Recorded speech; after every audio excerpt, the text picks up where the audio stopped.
zangu leo tupo kwenye Vimbweta, ila leo kwa siku ya leo tunataka tuongelee kuhusu mambo ya financial statement. Hivyo vipindi vyote ambavyo watu tunaingia darasani, unaelewa nini kuhusu financial statement? Financial statement hii ni statement ambayo inakuwa ina comprise income statement, the statement of the balance sheet, which is the statement of financial position, cash flow statement and the retained statement. Sasa hapa sio kwamba tunafundishana sisi. Kuna watu ambao wanatuona hapo wanataka leo tuambie, je, financial statement wanaandaa accountant tu au hata mtu mmoja ambaye anakuwa na biashara yake anaweza kuandaa financial statement?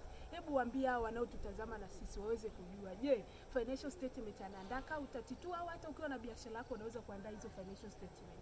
Financial statement inaweza ikaandaliwa na accountant ambaye anasomea uhasibu na pia mtu mwenye biashara yake. Mfano hawa watu wenye makampuni makubwa, mfano Craft Company wanaandaa financial statement zao ili kujua maendeleo ya biashara zao, vitu vilivyoingia na vitu vilivyotoka.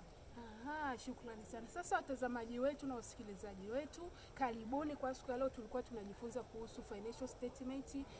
Mimi na rafiki yangu hapa tuka support kwamba financial statement ni ile statement ambayo inahusika na statement kuhusu hela, labda outflow na inflow ya biashara yako. Kwa hiyo rafiki yangu hapa akasema kwamba financial statement, hata wewe mwenyewe uwe na biashara yako kidogo, unaweza ukawa unaandaa financial yako statement ili baadaye ije kukusaidia kufanya financial decision mwisho wa biashara yako. Asanteni kwa kutusikiliza. Tunaomba mview na mlike. Asanteni.